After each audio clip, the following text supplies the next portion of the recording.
नमस्कार, आप देख रहे हैं इंडिया टीवी। आपके साथ मैं हूं मीनाक्षी जोशी। वक्त हो गया है राजधर्म का। आज राजधर्म की शुरुआत में दो तस्वीरों के साथ कर रही हूं।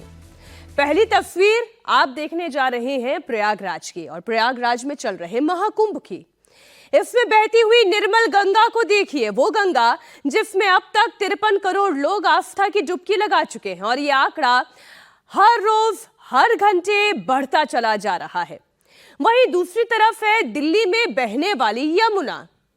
ये प्रदूषित है, ये यमुना मैली है, फैक्ट्रियों का इसमें कचरा है, सीवेज की गंदगी है।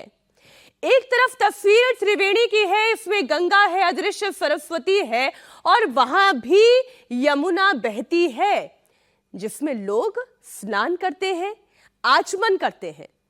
लेकिन दिल्ली की यमुना का पानी आचमन करना तो दूर, लोग एक डुबकी इसमें नहीं लगा सकते, क्योंकि अगर नहा लिया तो शरीर में या तो खुजली हो जाएगी, नहीं तो 20 तरह की बीमारी आपके पीछे लग जाएगी। यही दो तस्वीरें हैं। गंगा नदी का उद्गम कहां है? गंगोत्री। और गंगा की ही सहायक नदी है यमुना, जिसका उद्गम है यमुनोत्री। यमुना भी गंगा नदी की ही एक सहायक नदी है जो उत्तरकाशी से होते हुए दिल्ली पहुंचती है और दिल्ली में आकर वो इतनी प्रदूषित हो जाती है जिसमें आप डुबकी नहीं लगा सकते। लेकिन अब इसी यमुना को साफ करने का बीड़ा प्रधानमंत्री नरेंद्र मोदी ने उठा लिया है। दो तस्वीरें आपके सामने फिर रख रही हूं।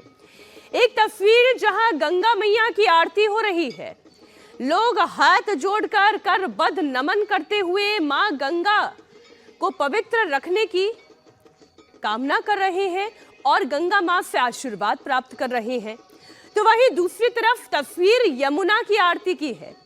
दिल्ली की इस मैली यमुना को ही निर्मल करने के लिए अगले 3 साल का टारगेट रखा गया है और इस पर अभी से काम शुरू भी हो गया है। अब गंगा की आरती की तरह ही दिल्ली में यमुना की आरती भी की जाएगी।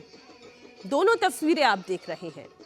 महाकुंभ की गंगा आरती से लेकर यमुना की दिल्ली में होने वाली इस आरती तक की तस्वीर। गंगा आरती की तर्ज पर ही मां यमुना की विधि विधान के साथ आरती की जा रही है, लेकिन यह आरती तब तक अधूरी रह जाएगी जब तक कि यमुना शुद्ध नहीं हो जाती, निर्मल नहीं हो जाती। नरेंद्र मोदी के नेतृत्व में बीजेपी 27 साल बाद दिल्ली की सत्ता में लौटी है और सत्ता में लौटते ही यमुना को निर्मल बनाने का टारगेट सेट कर दिया गया है। दिल्ली के उपराज्यपाल वीके सक्सेना कह रहे हैं कि अगले 3 साल में यमुना साफ हो जाएगी। इसके लिए पूरी प्लानिंग कर ली गई है। यमुना की सफाई के लिए 4 तरह की स्ट्रैटेजी बनाई गई है। वो स्ट्रैटेजी क्या है वो मैं आपको बताऊंगी आगे, लेकिन पहले इन 4 तस्वीरों को आप देखिए। वासुदेव घाट, सिग्नेचर ब्रिज, कालिंदी कुंज और यमुना ITO। बड़ी बड़ी मशीनें इस वक्त यमुना में चलाई जा रही हैं। दिल्ली के अलग अलग इलाकों में यमुना की सफाई का काम युद्ध स्तर पर शुरू हो चुका है। नदी में कचरे को, कूड़े को पहले हटाया जा रहा है। बड़ी बड़ी मशीनों से खरपतवार को खींच के हटाया जा रहा है। यमुना नदी को साफ करने के लिए अलग अलग चरणों में काम किया जाएगा और ये काम कैसे होगा अब सिलसिलेवार तरीके से आपको बताती हूँ। सबसे पहले यमुना नदी से कचरे को और गाद को हटाया जाएगा। नजफगढ़ ड्रेन, सप्लीमेंट्री ड्रेन और सभी बड़े नालों की सफाई का अभियान शुरू किया जाएगा। मौजूदा सीवेज ट्रीटमेंट प्लांट की क्षमता, कामकाज की डेली निगरानी की जाएगी। नए STP और DSTP के जरिए 400 MGD गंदे पानी को क्लीन करने पर काम किया जाएगा। यमुना की सफाई के लिए हाईटेक मशीनों को काम पर लगाया गया है।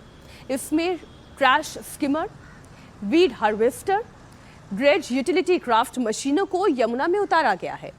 ट्रैश स्किमर से नदी के अंदर मौजूद कूड़े को हटाने का काम हो रहा है। वीड हार्वेस्टर ने नदी में जमे खरपतवार को निकालने का काम शुरू भी हो गया है। तो वहीं ड्रेज यूटिलिटी क्राफ्ट के जरिए नदी की गाद को साफ किया जा रहा है। दिल्ली में यमुना की सफाई का काम तो युद्ध स्तर पर शुरू कर दिया गया है। कालिंदी कुंज और उसके आसपास के इलाकों में मशीनों से यमुना में मौजूद कचरे की सफाई की जा रही है। यमुना में मौजूद जलकुंभी और कचरे को बड़ी बड़ी मशीनों के जरिए हटाया जा रहा है। दिल्ली विधानसभा चुनाव के दौरान यमुना की सफाई का मुद्दा लगातार छाया रहा। बीजेपी इस मामले को लेकर आम आदमी पार्टी पर हमलावर थी और ये भी बीजेपी ने वादा किया था कि अगर उसकी सरकार बनती है तो यमुना की सफाई कराई जाएगी। उसी का असर अब दिखने लगा है। भले ही मुख्यमंत्री का चुनाव अभी ना हुआ हो, कोई मुख्यमंत्री ना बना हो, लेकिन यमुना की जो सफाई है वो दिल्ली में अब होती हुई नजर आ रही है। देखिए ये जो कालिंदी कुंज का इलाका है और दिल्ली की तरफ यहाँ पर जो इनको जलकुंभी भी बोलते हैं या फिर खरपतवार भी इसको कुछ लोग कहते हैं, तो इसकी अब यहाँ से यमुना जी की जो सफाई है वो की जा रही है मशीनों के द्वारा। और हम ये देखते हैं कि कई इलाकों में दिल्ली के, जैसे ही दिल्ली में यमुना जी एंटर करती है उसके बाद लगातार जो गंदगी है वो यमुना में नजर आती है। पानी यकीनन बेहद खराब है जो यहाँ पर है। अब जो सफाई है यहाँ पर की जा रही है, मशीनें लगाई गई है और इस पूरे जलकुंभी जो कालिंदी कुंज के आसपास, क्योंकि उस तरफ भी पहले थी उसको तो साफ कर दिया गया, लेकिन इस तरफ की जो ये सफाई है वो की जा रही है। और कितने दिन में तमाम चीजें हो जाएगी, किस तरह से इसको लेकर रणनीति बनाई गई है, इस पर बात करने के लिए हमारे साथ उपेंद्र जी मौजूद है जो इस पूरी सफाई को करा रहे हैं और उनसे बात करते हैं। उपेंद्र जी, ये बताएं कि क्या आप लोगों को जिम्मेदारी मिली है इसकी सफाई के लिए और कब से आप ये काम कर रहे हैं? हाँ जी, ये मतलब पूरा जिम्मेदारी मिला है सफाई करने के लिए। 3 महीने से मशीनें चल रही हैं। बटला हाउस से भी साफ करते हुए आए हैं, इधर कॉलोनी कुंज में चल रही है 2 हफ्ते से। तो ये उधर भी था पहले क्या? हाँ, उधर भी था। पूरा कचरा जैसे इधर भरा है ऐसे उधर भी भरा था। अच्छा। और ये पूरा अभी मतलब उधर का साफ हो गया, ये साफ कर रहे हैं इधर। इसको मतलब जो पानी के ऊपर पूरा कचरा मतलब हम लोग साफ कर देंगे। अभी पूरा ये पूरा साफ हुआ था, उसके प्लस उधर से भी कचरे आते जा रहे हैं। अच्छा। हाँ, जो पीछे ITO की तरफ सफाई हो रही है वो भी, उधर से भी कचरे आते जा रहे हैं। तो ये आप लोग फिर व्यवस्था किस तरह की जाएगी कि एक बार अगर सफाई हो गई फिर दोबारा से कचरा जमा ना हो, इसकी व्यवस्था? कचरा को रोकना पड़ेगा। अच्छा। हाँ, तो वो चीजें भी आप लोग करेंगे यहाँ पे? देखिए करते हैं। तो देखिए लगातार जो मशीन है यहाँ पर लगी है और ये पूरा जो कचरा जो रुका हुआ है यहाँ, देखिए यहाँ क्योंकि पूरा जो ये शटर गिराकर पानी को चूंकि रोका जाता है और इसीलिए क्योंकि ये जो कचरा है वो आगे की तरफ ना जाए और यहीं पर इसकी जो सफाई है वो हो जाए। ये यमुना जी का हाल है। खुद देखिए कि किस कदर बुरा हाल यहाँ आपको दिखाई देगा। लगता नहीं कि इसके नीचे पानी, ऐसा लगता है कि जैसे कोई गंदी जगह ये हो और वहां पर कचरा पड़ा हो, लेकिन इसके नीचे पानी है और आपको वो दिखाई भी दे रहा है। तो यमुना की सफाई अब की जा रही है और उम्मीद करनी चाहिए कि जो वादे किए गए हैं सरकार बनने पर बीजेपी की तरफ से, तो उसकी शुरुआत तो होती दिख रही है। अब देखना यही होगा कि आगे किस तरह से इन तमाम चीजों का ख्याल रखा जाता है ताकि यमुना साफ हो। और जो ये कहा जाता है कि अब पानी आचमन लायक भी नहीं है, तो कम से कम उस स्थिति में पानी आए और लोग जिस पवित्र यमुना जी को जानते हैं और जिसके बारे में पढ़ते हैं, जिसके बारे में जिसकी वो पूजा करते हैं, उसी तरह की चीजें यहाँ पर फिर से दिखाई दे। दिल्ली में यमुना की सफाई बहुत बड़ा चैलेंज है। ऐसे में दिल्ली के लेफ्टिनेंट गवर्नर का कहना यह है कि इस चुनौती को पूरा करने के लिए दिल्ली के सभी डिपार्टमेंट को एक साथ मिलकर काम करना होगा। दिल्ली जल बोर्ड से लेकर सिंचाई का विभाग, बाढ़ नियंत्रण विभाग, दिल्ली नगर निगम, लोक निर्माण विभाग और दिल्ली विकास प्राधिकरण जैसे सभी विभागों को मिलकर यमुना को स्वच्छ और निर्मल बनाने पर काम करना होगा। दिल्ली प्रदूषण नियंत्रण समिति को निर्देश दिए गए हैं कि इंडस्ट्रियल यूनिट से नालों में छोड़े जा रहे गंदे पानी की कड़ी निगरानी करे। कोई भी फैक्ट्री बिना साफ किए गंदा पानी नालों में न बहाने पाए। दिल्ली में भाजपा की सरकार बनने के बाद प्रधानमंत्री नरेंद्र मोदी ने यमुना की सफाई पर बेहद जोर दिया था, जिसके बाद अभी सरकार बनी नहीं है, मुख्यमंत्री चुना नहीं गया है, लेकिन उसके बावजूद भी यमुना की सफाई का कार्य शुरू हो चुका है। इस समय मैं मौजूद हूँ यमुना ITO पर। यहाँ पर देखिए मशीन से सफाई करवाई जा रही है। यमुना को साफ करने के लिए 4 स्टेजेस की रणनीति बनाई गई है। पहली रणनीति है कि जितना भी गंदगी, जितना भी मलबा यमुना में एकत्रित है उसे साफ कराया जाएगा और उसके लिए कई सारी मशीनों का भी प्रयोग किया जा रहा है, जैसे कि स्कीमर्स, वीड हार्वेस्टर्स और ड्रेज, यूटिलिटी, क्राफ्ट जैसी मशीनों का इस्तेमाल किया जा रहा है। दूसरे स्टेज में नजफगढ़ जो नाला है और जो अन्य मुख्य नाले हैं उनकी सफाई का कार्य भी किया जाएगा। और तीसरे जो स्टेज की बात करें तो सीवेज ट्रीटमेंट प्लांट हैं दिल्ली में, उनकी क्षमता पर नजर रखी जाएगी, उनके उत्पाद पर नजर रखी जाएगी। यमुना सफाई के लिए मिशन मोड पर काम तो चल रहा है। सरकार की कोशिश भी यह है कि जल्द से जल्द मां यमुना को साफ किया जाए। दिल्ली में यमुना की कुल लंबाई 52 किलोमीटर है। हरियाणा के पला गांव से दिल्ली में यमुना नदी एंटर करती है। जैतपुर के बाद दिल्ली से खत्म होने वाली यमुना का मुख्य बहाव वजीराबाद से ओखला बैराज तक का है। वजीराबाद से ओखला बैराज तक यमुना की लंबाई 22 किलोमीटर है, जिस पर 8 रोड ब्रिज बने हुए हैं। वजीराबाद से ओखला बैराज पर 2 रेलवे ब्रिज बने हुए हैं। इसके साथ ही 2 मेट्रो लाइन और 2 पंटोन ब्रिज भी यमुना नदी पर बने हुए हैं। यमुना सफाई में सरकार के सामने जो बड़ी चुनौतियां हैं वो क्यों आ रही हैं, उनके कारणों पर फिलहाल काम करने की जरूरत है, जिनकी वजह से यमुना दिन ब दिन मैली होती जा रही है। क्योंकि अगर एक बार सफाई हो भी जाए तो उसके बाद भी नदी गंदी हो जाएगी, ऐसी संभावना हमेशा बनी रहती है। यमुना के गंदे पानी के लिए सबसे ज्यादा एमसीडी जिम्मेदार है। गंदे पानी की 80% वजह एमसीडी के नाले हैं। इसके साथ ही इंडस्ट्रियल पोल्यूशन भी यमुना का गंदा होने का बड़ा कारण है।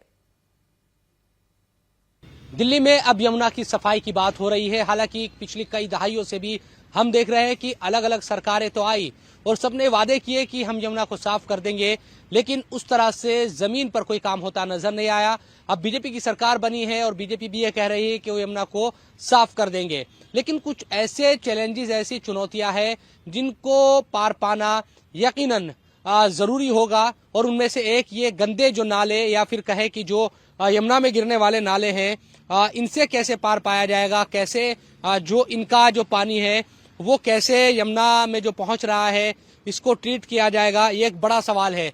हम इस वक्त ये मयूर विहार इलाके में हैं दिल्ली के, और ये नाला आप देख रहे हैं ये सीधा जाकर यमुना में गिर रहा है। इसका पानी देखिए, बिल्कुल गंदगी, और यहाँ खड़ा होना भी मुश्किल है। इतनी ज्यादा स्मेल, इतनी ज्यादा बदबू इस पानी से है। और यहाँ से कुछ ही फीट की दूरी पर आगे जब आप जाते हैं, जहां मैं इस वक्त खड़ा हूं, इस पुल को क्रॉस करके जब आगे जाते हैं, हालांकि इसको बंद किया हुआ है, लेकिन ये सीधा नाला जा रहा है इसका पानी यमुना में। तो खुद सोचिए कि जब इस तरह से जो नाले हैं, क्योंकि बताया जाता है आप नजफगढ़ से लेकर ओखला तक जब आते हैं यमुना पर, तो आप देखते हैं कि 30 से ज्यादा ऐसे नाले हैं जहां इस तरह से जो पानी है वो सीधा यमुना में जा रहा है। इसमें सीवर का पानी है, दूसरा गंदा जो पानी है। हालांकि ये कहा जा रहा है कि 22 या उससे ज्यादा जो नाले हैं उनको ट्रीट करने की बात कही गई थी, लेकिन सिर्फ 6 जो ट्रीट किए हुए नाले हैं वही यमुना में गिरते। बाकी ट्रीटमेंट प्लांट की जो क्षमता है वो उतनी ज्यादा नजर नहीं आती। कि दिल्ली विधानसभा चुनावों में यमुना की सफाई एक बड़ा मुद्दा था। प्रधानमंत्री मोदी ने चुनाव प्रचार के दौरान यह वादा किया था कि वो यमुना को साफ करने की हर मुमकिन कोशिश करेंगे। उन्होंने आम आदमी पार्टी सरकार पर भी निशाना साधा था। कहा था कि आप सरकार ने यमुना की सफाई के लिए कुछ नहीं किया और लोगों की आस्था का अपमान किया। और अब चुनाव जीतने के बाद प्रधानमंत्री ने अपने वादे के अनुसार काम शुरू कर दिया है। एक 3 साल का एक रणनीति बनाई गई है। 3 साल के अंदर यमुना जी साफ हो, इसकी चिंता कर रहे हैं। और दिल्ली सरकार जैसे ही गठित होगी और दिल्ली सरकार के एजेंडे पे सबसे पहला एजेंडा यह होगा कि हम यमुना कैसे साफ करें, और अगले 3 से 5 साल के अंदर यमुना जी बिल्कुल स्वच्छ और निर्मल हो, इसकी चिंता होगी। हालांकि आम आदमी पार्टी ने बीजेपी के यमुना सफाई अभियान पर पलटवार किया। आतिशी का कहना है कि पावर कट के लिए बीजेपी अभी भी आम आदमी पार्टी की सरकार को जिम्मेदार ठहरा रही है और यमुना सफाई का क्रेडिट खुद ले रही है। मैं तो भारतीय जनता पार्टी से यही पूछना चाहूंगी कि वो तय कर ले कि वो सरकार चला रहे हैं या नहीं चला रहे हैं। जब दिल्ली में जगह जगह पावर कट होते हैं तब भारतीय जनता पार्टी वाले कहते हैं नहीं नहीं नहीं, अभी तो आतिशी सीएम है, अभी तो केयरटेकर सीएम आतिशी हैं, वो जिम्मेदार है दिल्ली की बिजली व्यवस्था के लिए। जब यमुना में कोई मशीन उतरती है तो कहते हैं नहीं नहीं नहीं, बीजेपी चला रही है सरकार, एलजी साहब चला रहे हैं सरकार। तो भारतीय जनता पार्टी ये तय कर ले कि 8 तारीख के बाद से वो सरकार चला रहे हैं कि नहीं चला रहे। अगर एलजी साहब और भारतीय जनता पार्टी यमुना की सफाई करवा रही है तो इसका मतलब ये है कि दिल्ली की बिजली व्यवस्था भी वही चला रहे हैं और दिल्ली की बिजली व्यवस्था उनसे चल नहीं रही है। दिल्ली में बीजेपी ने अपने चुनावी मुद्दों को पूरा करना शुरू किया है। यमुना की सफाई का अभियान शुरू भी हो चुका है, लेकिन दिल्ली में नई सरकार की पिक्चर अभी तक क्लियर नहीं हो पाई है। दिल्ली में चुनाव नतीजों के आज 10 दिन पूरे हो चुके हैं, अभी तक नए मुख्यमंत्री को लेकर सस्पेंस बना हुआ है। दिल्ली बीजेपी विधायक दल की बैठक कब होगी ये साफ नहीं था, लेकिन आज बीजेपी की तरफ से खबर आई कि विधायक दल की बैठक 19 फरवरी को शाम 5 बजे होगी, जिसमें सीएम पद को लेकर मुहर लग जाएगी। इसके बाद 20 फरवरी को अगले ही दिन रामलीला मैदान में नई सरकार का शपथ ग्रहण भी होगा। दिल्ली में सरकार गठन पर बहुत धीमी रफ्तार से काम हो रहा है। अभी तक शपथ ग्रहण पर बीजेपी की तरफ से कोई औपचारिक बयान नहीं आया। कल कहा गया था कि बीजेपी विधायक दल की बैठक आज होगी, जिसमें नए सीएम पर मुहर लगेगी। इसके बाद कल नई सरकार का शपथ ग्रहण कर दिया जाएगा, लेकिन कल रात होते होते खबर बदली और कहा गया कि आज विधायक दल की बैठक नहीं होगी। बीजेपी विधायक दल की बैठक 2 दिन के बाद होगी। 19 फरवरी को आरएसएस प्रमुख मोहन भागवत भी दिल्ली आ रहे हैं। उस दिन दिल्ली में संघ के नए दफ्तर का उद्घाटन होना है। तो क्या बीजेपी विधायक दल की बैठक का संघ प्रमुख के दिल्ली दौरे से कोई कनेक्शन है? ये तो साफ नहीं है, लेकिन एक चीज बड़ी क्रिस्टल क्लियर है, नई सरकार का शपथ ग्रहण जब भी होगा भव्य होगा। प्रधानमंत्री नरेंद्र मोदी समेत एनडीए शासित राज्यों के मुख्यमंत्री भी शामिल होंगे। राजधानी दिल्ली में बीजेपी ने एक ऐतिहासिक जीत हासिल की। 70 में से 48 सीटें जीती और अपना 27 साल का सूखा खत्म किया। लेकिन अब राजधानी दिल्ली में सवाल ये है कि बीजेपी का मुख्यमंत्री चेहरा कौन होगा। इस सवाल से जल्द ही पर्दा उठेगा, लेकिन मुख्यमंत्री के शपथ के लिए रामलीला मैदान को इस समय तैयार किया जा रहा है। रामलीला मैदान की सफाई चल रही है, टेंट लगाया जा रहा है, सोफे आ चुके हैं, जेसीबी मशीन से पूरे मैदान को इस समय समतल किया जा रहा है, सफाई की जा रही है, पानी का छिड़काव हो रहा है। एक भव्य मुख्यमंत्री शपथ समारोह दिल्ली को देखने को मिलेगा, क्योंकि बीजेपी ने 27 साल बाद यहां पे जीत हासिल की है। लेकिन रामलीला मैदान अपने में एक खास है। अगर रामलीला मैदान से बीजेपी शपथ लेगी तो सबसे ज्यादा टीस आम आदमी पार्टी को लगेगी, क्योंकि यही वो रामलीला मैदान है जहां से अन्ना हजारे आंदोलन शुरू हुआ था लोकपाल बिल के लिए। यहीं से अरविंद केजरीवाल जो है वो चुनाव राजनीति की जो सीढ़ियां उन्होंने यहीं से चढ़ी थी। यहीं अरविंद केजरीवाल ने मुख्यमंत्री पद की पहली बार शपथ ली थी। और अब बीजेपी जो 27 साल बाद दिल्ली में जिसने वापसी की है, वो भी अपने मुख्यमंत्री को शपथ रामलीला मैदान से ही दिलाने जा रही है। आइए आपको बताती हूं दिल्ली में नई सरकार बनाने की प्रक्रिया कैसे पूरी की जाएगी। बीजेपी दिल्ली के लिए ऑब्जर्वर्स का ऐलान किया जाएगा। ये ऑब्जर्वर दिल्ली के चुने हुए विधायकों से बात करेंगे, उनकी राय ली जाएगी और फिर रायशुमारी के बाद विधायक दल की बैठक में नए मुख्यमंत्री के नाम का ऐलान होगा। दिल्ली में सीएम का ऐलान नहीं हुआ है, लेकिन एक चीज लगभग तय है कि चुने हुए विधायक को ही ये ताज सौंपा जाएगा। दिल्ली के किसी सांसद के मुख्यमंत्री बनने की संभावना ना के बराबर है। दिल्ली में बीजेपी अभी तक सीएम चेहरा नहीं तय कर पाई है। सरकार गठन में देरी के बहाने दिल्ली के कार्यवाहक सीएम आतिशी ने बीजेपी पर अटैक किया। आतिशी ने कहा कि प्रधानमंत्री मोदी को अपने एक भी विधायक पर भरोसा नहीं है। आज 10 दिन बीत गए हैं, लेकिन भारतीय जनता पार्टी मुख्यमंत्री पर निर्णय नहीं ले पाई है। आज ये बिल्कुल साबित हो गया है दिल्ली वालों के सामने कि भारतीय जनता पार्टी के पास मुख्यमंत्री का कोई भी चेहरा नहीं है। दिल्ली की सरकार चलाने के लिए उनके पास एक भी व्यक्ति नहीं है जिसका वो चयन करके उसको मुख्यमंत्री बना सकते हैं। आज ये बिल्कुल साफ हो गया है कि प्रधानमंत्री नरेंद्र मोदी जी को अपने 48 विधायकों में किसी पर भी भरोसा नहीं है। उनको पता है कि इन 48 विधायकों में से एक भी विधायक सरकार चलाने की योग्यता नहीं रखता है। उनको पता है कि इन 48 विधायकों का एक ही काम है, लूट खसौट करना, दिल्ली की जनता को लूटना, दिल्ली के पैसे की बंदर बांट करना। दिल्ली में बीजेपी के सीएम का नाम तय नहीं हो पा रहा है। आप भी सवाल उठा रही है, लेकिन सवाल यह है कि आखिर दिल्ली का ताज किसे मिलने वाला है? दिल्ली का मुख्यमंत्री कौन बनेगा? इस पर जबरदस्त सस्पेंस है। दिल्ली में बहुत सारे चेहरे हैं जो सीएम की रेस में हैं। इनमें पहला नाम प्रवेश वर्मा का है। नई दिल्ली सीट पर अरविंद केजरीवाल को इन्होंने हराया है, इस लिहाज से उनकी दावेदारी मजबूत है। विजेंद्र गुप्ता मुख्यमंत्री पद की रेस में शामिल हैं। वो बीजेपी का वैश्य चेहरा है। पिछली विधानसभा में नेता प्रतिपक्ष थे और लगातार तीसरी बार रोहिणी से जीत हासिल की। राजौरी गार्डन से जीते मनजिंदर सिरसा भी सीएम की रेस में आगे हैं। वो दिल्ली बीजेपी का सिख चेहरा है। कहा जा रहा है कि बीजेपी दिल्ली में किसी महिला मुख्यमंत्री को बनाकर भी सबको चौंका सकती है। ऐसे में बीजेपी की महिला विधायकों में रेखा गुप्ता का नाम आगे बताया जा रहा है, जो शालीमार बाग से जीती हैं।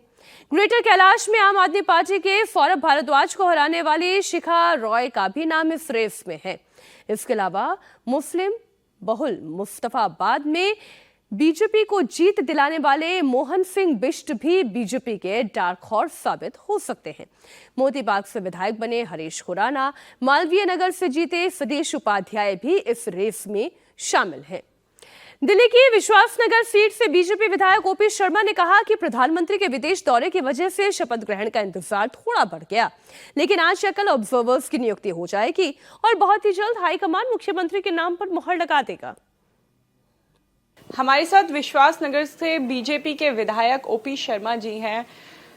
जीत तो लिया चुनाव, सरकार भी अब बना ली है, लेकिन मुख्यमंत्री का चेहरा कौन होगा ये डिसाइड नहीं हो पा रहा है। मीटिंग रखी थी, वो भी पोस्टपोन हो गई है, क्या कारण है? देखिए, ना कोई मीटिंग रखी, ना कोई मीटिंग पोस्टपोन हुई।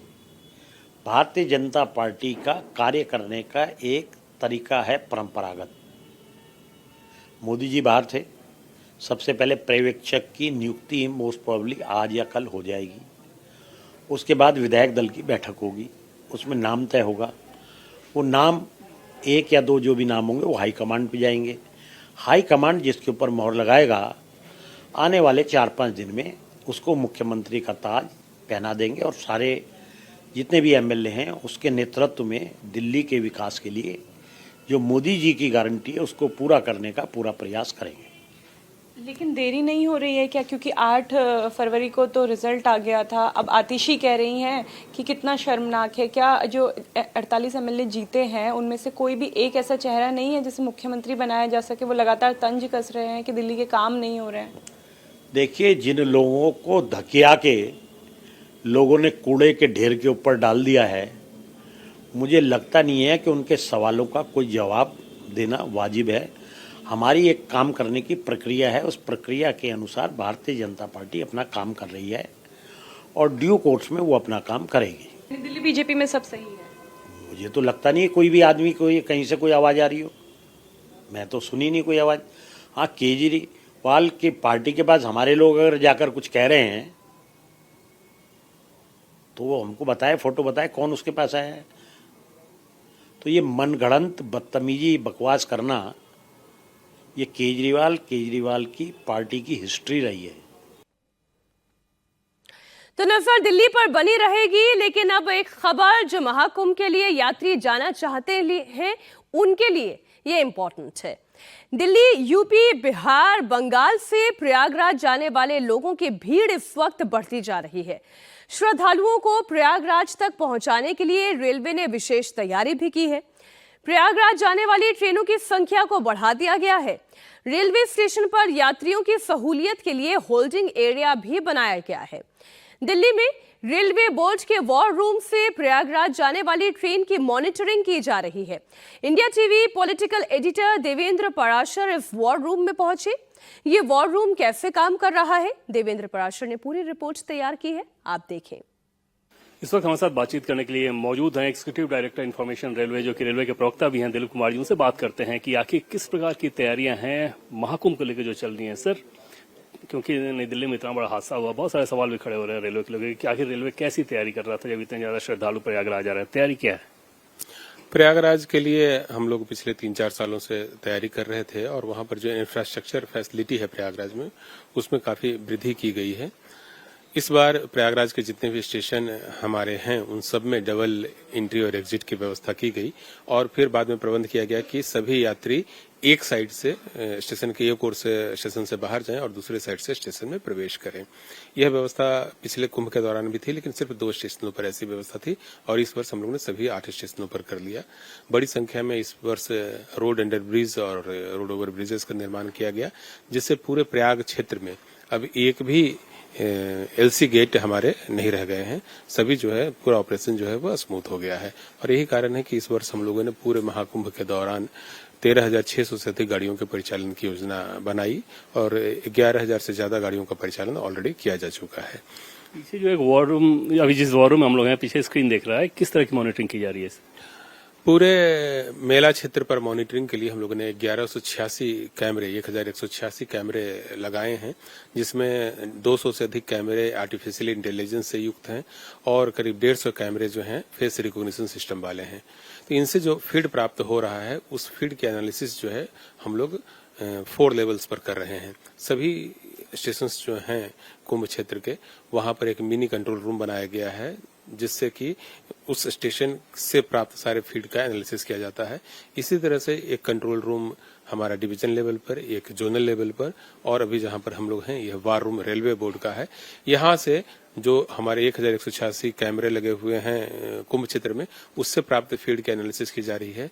साथ ही आवश्यकता अनुसार देश के दूसरे शहरों पर भी हम लोग फोकस रख रहे हैं और वहां पर सीसीटीवी के माध्यम से जानकारी प्राप्त करते हुए उसका एनालिसिस कर रहे हैं और उस एनालिसिस के आधार पर जो इन्फॉर्मेशन प्राप्त हो रहा है उसके आधार पर हम लोग विशेष गाड़ियों के चलाने की व्यवस्था कर रहे हैं। होल्डिंग एरिया को लेकर बहुत ज्यादा सवाल खड़े हो रहे हैं। होल्डिंग एरिया की व्यवस्था कैसी की?